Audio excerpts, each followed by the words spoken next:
Baik pendengar sekalian, dimanapun kesempatan pagi ini, kebetulan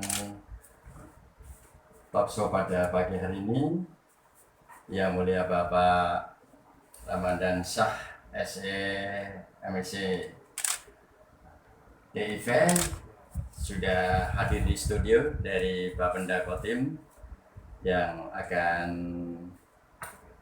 menyampaikan materi tentang perpajakan daerah, terutama di daerah Kabupaten Kota Waringin Timur.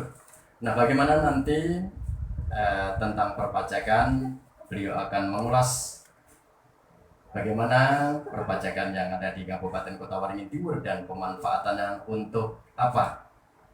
Pendengar sekalian, masyarakat khususnya pendengar Bas FM bisa mengambil daripada manfaat dan juga apa yang akan menjadi gambaran-gambaran ke depan tentang perpajakan yang ada di Kabupaten Kota Waringin Timur. Terima kasih. Selamat pagi. Tentunya pendengar sekalian sudah menunggu-nunggu dengan kehadiran beliau. Kami akan menyapa beliau, yaitu Bapak Ramadan, SE, MSc DV ya. DV. Oke, terima kasih. Selamat pagi. Assalamualaikum Bapak Ramadan Syah. Gimana kabarnya? Waalaikumsalam warahmatullahi wabarakatuh. Iya. Alhamdulillah sehat walafiat. Sehat walafiat. Bapak juga yang pendengar juga selalu semuanya sehat walafiat. Amin, amin, amin, amin. Oke. Untuk Bapak Ramadan pada kesempatan pagi hari ini akan menyampaikan tentang perpajakan di Kabupaten Kota Waringin Timur. Nah, nanti bisa dijelaskan bagaimana, monggo, apa itu yang dinamakan pajak dan nanti manfaatnya untuk apa, monggo. Terima kasih Pak Darmo, selamat pagi, salam sejahtera untuk kita semua, seluruh para pendengar Radio Bas FM.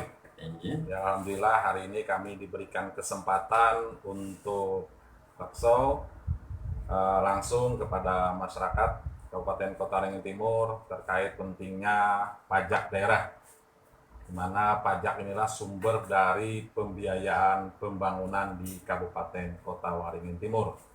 Di mana penerimaan daerah kita ketahui ada beberapa sumber.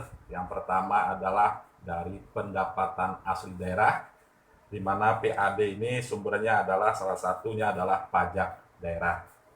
Yang kedua, retribusi daerah. Yang ketiga, penghasilan kekayaan daerah yang dipisahkan, lain-lain pendapatan asli daerah yang sah. Ini sumber pembangunan yang dari PAD. Yang kedua yaitu pendapatan transfer. Jadi transfer ini dari pendapatan transfer pemerintah pusat, pendapatan transfer antar daerah, dan lain-lain pendapatan yang sah, serta lain-lain pendapatan yang bersumber dari transfer pusat juga. Nah, Bapak Ibu para pendengar, bahwa di PAD salah satunya adalah pajak daerah, di mana pajak daerah ini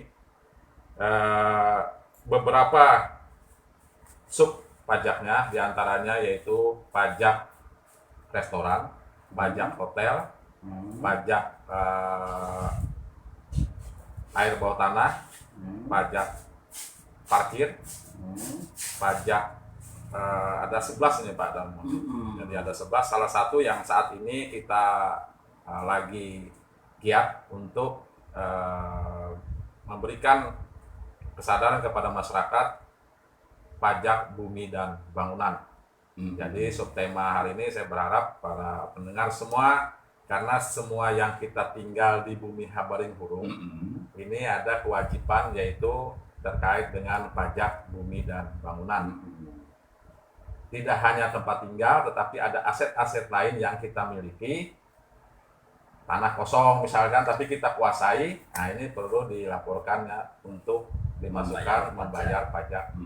Buminya saja, karena tidak ada bangunannya. Nah ini saat ini kami insya Allah kita sudah pekan pembayaran PBB P2. Jadi PBB P2 itu pajak bumi dan bangunan perdesaan dan perkotaan. Nah, jadi kita insya Allah tanggal 14 ini ada acara Pak Darmo di Badan Pendapatan terkait dengan pekan pembayaran pajak bumi dan bangunan sebelum jatuh tempo. Jadi dia ada jatuh tempo, yaitu PBB ini per tanggal 30 September. Berarti Sebentar lagi. Makanya kita mengingatkan kepada seluruh masyarakat untuk segera membayar PBB-nya. Nah ini karena ketika sudah jatuh tempo lewat batas waktu akan kena denda administrasi. Denda. Nanti tahun depan lagi dikali lagi, denda lagi, akhirnya bayar denda berkali-kali. Ketika denda berkali-kali, begitu mau bayar banyak, lebih banyak dendanya daripada pokoknya. Tapi ini alhamdulillah Pak Darmo atas kebijakan Pak Bupati.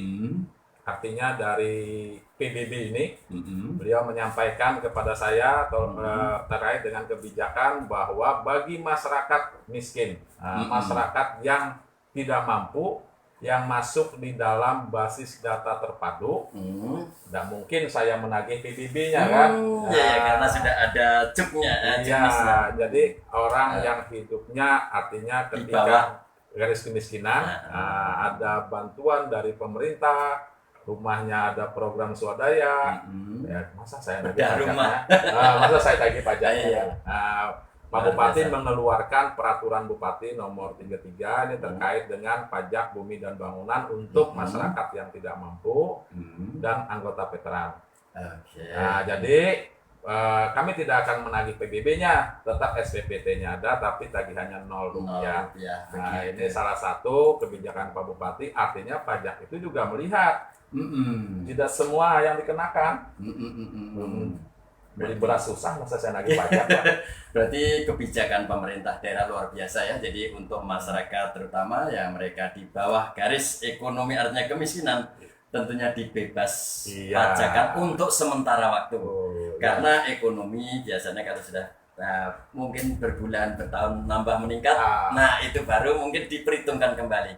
Mungkin demikian gitu Pak Ramadan. Ya mudah-mudahan ya, artinya kehidupan ini kan selalu berputar kan. Yang sebelumnya masuk di bawah garis kemiskinan, ya mudah-mudahan ke depannya ekonominya semakin membaik dengan usahanya, dia bisa membayar pajak. Artinya tingkat kesejahteraan itu meningkat. Saya di Badan Pendapatan ini, Pendapatan ini kan badan pendapatan daerah. Jadi kantornya ada di Ahmad Yani. Dulunya itu Dinas Pendapatan. Nah, dengan perubahan regulasi dia menjadi Badan Pendapatan Daerah. Nah, ini terkait dengan pajak ini tentunya merupakan suatu kewajiban ini pajak namanya ini pajak. Artinya kewajiban kita untuk membayar karena tingginya tingkat pelayanan publik, artinya tuntutan di masyarakat, baik jalan, pendidikan, kesehatan, ya sumber pembiayaannya, sumber pendanaannya adalah yang bersumber dari salah satunya dari pajak daerah. Karena penerimaan daerah yang paling besar, yang paling artinya sudah pasti itu adalah PBB. Setiap tahun itu Pak Ramadan. Setiap tahun, jadi kadang-kadang gini Pak Darmo, memang sejak diserahkan ke pemerintah daerah tahun 2014 ada beberapa data pajak bumi dan bangunan yang artinya namanya salah, kadang tidak mau bayar. Bukan nama saya ini. Begitu Jadi ini perlu dilaporkan kepada kami di Badan Pendapatan Daerah, Pak, ini salah nama atau salah ukuran tanahnya atau terlalu luas. Kita ada namanya keberatan. Silakan ajukan keberatan, kami akan cek lapangan nanti. Ini harganya terlalu mahal, misalkan di samping saya, belakang saya, kok murah? Gitu tuh. Berarti di situ ada klarifikasi mungkin tipe kelasnya masing-masing. Benar Pak Darmo, karena dia ada namanya JNT dan NJOP. Nilai jual tanah, ada peta-petanya, ada NJOP-nya, NJOP AHM Arsat dengan Ahmad Yani kan berbeda. Nilai pajaknya. Nilai pajaknya yang di depan jalan persis di jalan protokol sama yang di dalam gang juga bisa beda. Oke, Bapak Ramadan SE terima kasih, selamat pagi. Sebelum kita lanjut, mungkin nanti masih banyak yang diuraikan kepada masyarakat. Kita break sementara, pendengar mungkin juga akan mencerna apa yang disampaikan oleh Bapak Ramadan SE tadi tentang perpajakan. Ada 15 item, terutama ini pajak bumi, bangunan, hotel, warung, dan lain sebagainya. Ini nanti bisa dilanjut setelah yang akan lewat ini. Terima kasih.